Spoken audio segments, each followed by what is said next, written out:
الكريم أما بعد أعوذ بالله من الشيطان الرجيم بسم الله الرحمن الرحيم وللآخرة خير لك من الأولى صدق الله مولانا العظيم إن الله وملائكته يصلون على النبي يا أيها الذين آمنوا صلوا عليه وسلموا تسليما اللهم صل على سيدنا مولانا محمد وعلى آل سيدنا ومولانا محمد وبارك وسلم عليه ذوق شوق سے بابا بلند پڑھنے کی السلام والسلام وعلى آلك وأصحابك يا حبيب الله السلام والسلام عليك يا شفيع المذنبين وسلم عليك وعلى آلك وأصحابك وأزواجك وذرياتك وأهل بيتك يا راحة العاشقين رئیس بزم محترم وزیر وقار گرامی قدر پیر سید سخت حسین شاہ صاحب دامت برکاتکم صدر مجمع غوثیہ انتہائی قابل احترام محترم وزیر وقار میری ترتیب کشمیر کے سپورٹ محترم مقام جناب حافظ صابر صاحب روح رحمان اس پروگرام کے محترم وزیر وقار عالم نبی فاضل جلیل حضرت علامہ قاری جلیل رحمۃ صاحب شہباز خطابت خطیب مقتدا خطیب اہل سنت حضرت علامہ شہباز چشتی صاحب صدر مشتاق صاحب ثنا خان حضرات مہمان ثنا خان عالم چشتی صاحب اسد چشتی صاحب تمام بیٹھے ہوئے شرکاء وابستگان سلاسل ہماری درگاہ کے وابستگان عاشقان رسول سننے والے خواہی اللہ میں سب سے پہلے تو آج جس انداز میں محبت اور ذوق و شوق کا اظہار کیا میلاد مصطفیٰ صلی اللہ علیہ وسلم کے جلوس کے حوالے سے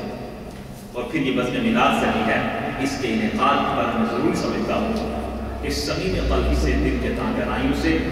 انجمن غوثیہ کے اراکین بانیان منتظمین معاونین سب کو مبارکباد پیش کروں یہ بہت بڑی سعادت ہے بہت بڑی خوش نصیبی ہے اور ہمارے لیے ایک بہت بڑی سعادت سے کم یہ بات نہیں ہے کہ ہمیں ایک بار پھر اس مبارک موقع پر اس بزم میلاد میں شریک ہو کر ظاہر عبادت کو مستفید کرنے کا موقع دیں یہ ایسا موقع نہیں ہوتا اور علماء بھی ہیں اور کوئی لمبی بات شروع کر دی جائے میں آپ کی توجہ براہ راست بلا تمہید مبذول کرانا چاہوں گا جس پیارے آقا مولا سرور کون و مکان صلی اللہ علیہ وسلم کی آمد مسعود کی بات ہو رہی ہے مولود مسعود ان کا تذکرہ ہو رہا ہے آمد مصطفیٰ مرحبا مرحبا کی صدائیں آپ بلند کر رہے ہیں اور آپ نبی پاک صلی اللہ علیہ وسلم کے استقبال کے لیے تڑپ رہے ہیں مچل رہے ہیں اور میں نے جناب کے کلام میں لکھا تھا اپنے کلام میں کہ تڑپتے مچلتے ہیں فرقت کے بارے جدائی کے لمحوں کی اب انتہا ہے تو یہ عاشقوں کا تڑپنا مچلنا جلسہ جلوس بزم نعت واز خطاب مدح سرائی یہ سب اس لیے ہے کہ ہمارا استغاثہ گنبد خضرا کے مقیم کی بارگاہ میں قبول ہو جائے ہماری تمنا پوری ہو جائے ہماری مناجات پوری ہو جائے ہماری التماس قبول ہو جائے اور آقا رحمت صلی اللہ علیہ وسلم کی بارگاہ سے نگاہ فیض ہمیں میسر آ جائے اور اس دربار فیض سے رحمت و کرم اور نور و سرور کی ایک رمق بھی اگر کسی کو مل گئی ہے تو اس کو کسی اور دروازے پر جانے کی حالت رہ رہی ہے اس لیے کہ سب کی آقا کا دربار ہے جن کے متعلق امام اہل سنت نے لکھا ہے کہ واہ کیا جود و کرم ہے شہ بتبا تیرا نہیں سنتا ہی نہیں ماننے والا ہم اپنے پیارے آقا مولا صلی اللہ علیہ وسلم کا میلاد پاک منا رہے ہیں جن کا فیضان رحمت جن کا فیضان کرم اللہ کے وعدے کے مطابق ہر گھڑی جو آگے چلتی جاتی ہے وقت گزرتا جاتا ہے وہ فیضان رحمت عالمین بڑھتا چلا جاتا ہے لوگ یہ کہتے ہیں کہ آپ میلاد مناتے ہیں سرکار کو تشریف لے گئے ہیں آپ میلاد منانے کا اور اسی طرح مثال باقمال بھی ہوا علماء نے لکھا ہے نیلم کی بزم ہے کہ لوگوں ہم جشن خوشی اور دھوم دھام سے سرکار کی آمد کا انعقاد اور یہ سیلیبریشن اس لیے کرتے ہیں کہ اللہ نے یہ نعمت ہمیں دی ہے یہ نعمت عظمیٰ دولت کبریٰ دی ہے یہ نعمت ہمیشہ کے لیے اللہ نے ہمیں دی ہے یہ پھر واپس اللہ نے لوٹائی نہیں ہے یہ نعمت کے چھننے پر انسان غم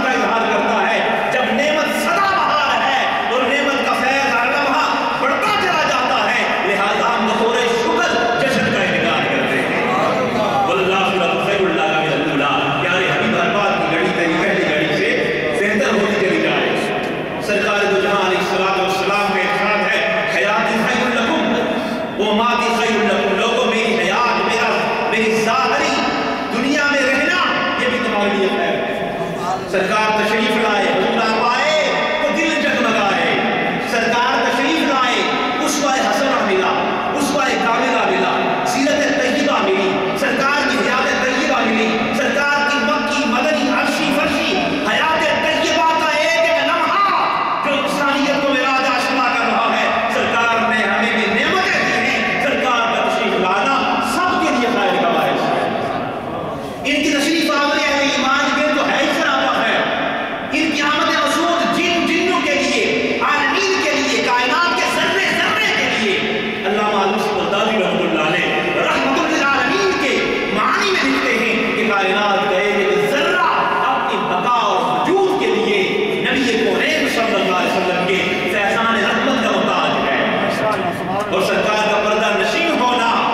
وہ بھی خیر ہے۔ عمر فاروق رضی اللہ تعالیٰ عنہ آپ سوال کرتے ہیں یا رسول اللہ یہ ممات پردہ نشین ہونا خیر کا باعث کیسے ہے؟ سرکار فرماتے ہیں میرے پاس تمہارے اعمال پیش کیے جاتے ہیں، میں اچھے اعمال دیکھتا ہوں، اللہ کی حمد بیان کرتا ہوں، جب میں گناہگاروں کے گناہ دیکھتا ہوں پریشان ہوتا ہوں اور ان کے لیے مغفرت طلب کرتا ہوں، شفاعت کے لیے اللہ کی بارگاہ میں ہاتھ اٹھا دیتا ہوں۔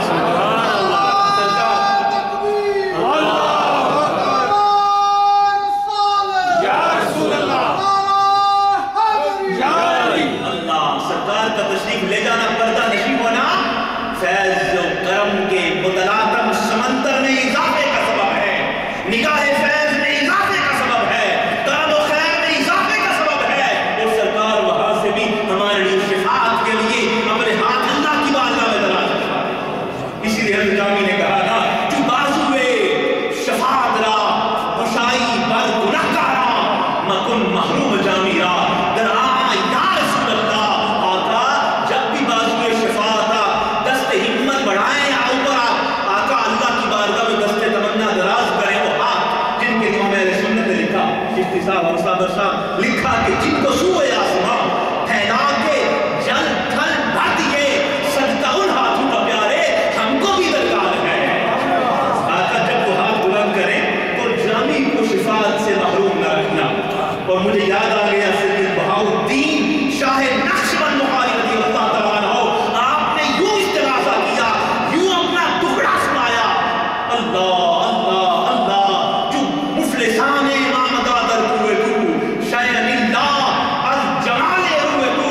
دست بکشا جانب زنبیل ماں آفری بر حمد آسوئے تو۔ یا رسول اللہ یہ نیو یارک میں آج بزم میلاد کا انعقاد کرنے والے، انجمن غوثیہ کے زیر اہتمام میلاد پاک کے جلوس کا انعقاد کرنے والے، یہ عاجز مسکین اپنے ہاتھ پھیلائے ہوئے، اپنی جھولیاں پھیلائے ہوئے آقا آپ کی بارگاہ میں حاضر ہیں۔ ہم عاجز ہیں، مفلس ہیں، آقا آپ کی بارگاہ میں حاضر ہو کر آپ کے کرم کی خیرات کی تمنا کرتے ہیں۔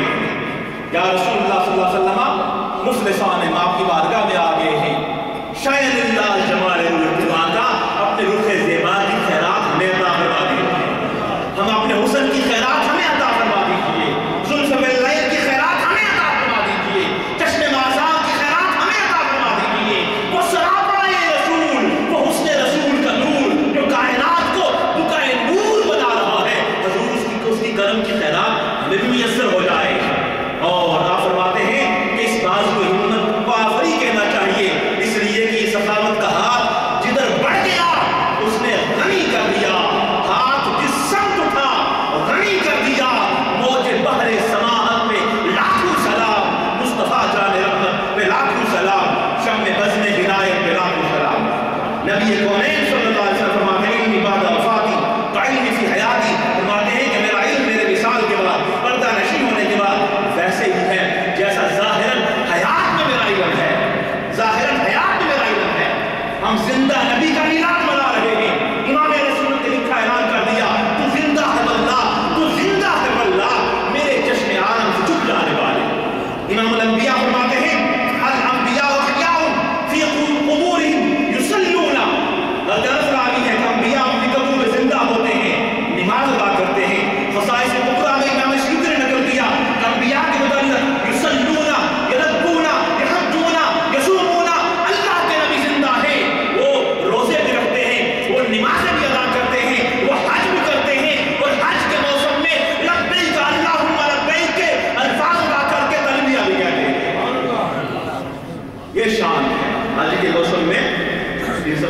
خود اس پر ہم حج فیل ہوتی ہے قاری سیف النبی صاحب ریز رشف صاحب اور پھر مدینہ طیبہ میں میرے والد گرامی حضرت صاحب سجادہ دربار فیض بار بسانہ شریف اللہ حاجی مرزا کشمیر وہ ہم ان کی معیت میں تھے ایک سمید صفدر شاہ صاحب کے ساتھ گنبد خضرا کے سائے میں بیٹھ کے دعائیں مہرجان پیش کی الحمدللہ اور واقعہ معراج اتحاب علماء سے حیات انبیاء پہ حیات نبی پر بہت بڑی دلیل ہے اس لیے کہ امام الانبیاء خود اس واقعہ کو بیان فرماتے ہیں اور فرماتے مرد بولا موسیٰ وہ یصلی فی قبری مسلم شریف کی روایت ہے کہ میں اس شب کو موسیٰ علیہ السلام سے میرا گزر ہوا اور وہ اپنی قبر میں نماز ادا کر رہے تھے اپنی قبر میں نماز ادا کر رہے تھے اللہ اکبر اس حوالہ سے بہت سے باتیں کی جا سکتی ہیں سرکار کی بارگاہ میں حاضری کی بات حیات مصطفیٰ پہ بہت بڑی دلیل ہے حاجی اور آؤ شہنشاہ کا روزہ دیکھو کعبہ تو دیکھ چکے ہو کعبے کا کعبہ دیکھو سرکار فرماتے ہیں من زارنی میتن فکأنما زارنی حیا کہ جس نے میرے پردہ نشین ہونے کے بعد میرے پاس آیا میری زیارت کی وہ ایسے ہی ہے جیسے ظاہرہ حیات میں میرے پاس آ کے میری بارگاہ میں حاضر ہے سرکار فرماتے من زار قبری وجبت لہ شفاعتی جس نے میری قبر انور میں حاضر ہوا میرے مزار مقدس میں حاضر ہوا میری بارگاہ میں حاضری دی اس کے حق میں میری شفاعت واجب ہو گئی ہے سرکار فرماتے ہیں من حج فزار قبری بعد وفاتی فکأنما زارنی فی حیاتی جس نے حج کیا اور مدینہ طیبہ میں میری بارگاہ میں حاضر ہوا میری بارگاہ میں حاضری دی وہ ایسے ہی ہے جیسے ظاہر حیات میں وہ چل کے میرے پاس آیا میں نے اپنے کلام میں لکھا اور پیر صاحب بڑا سے تشریف لا رہے ہیں استقبال بھی کریں جگہ بھی دیں اور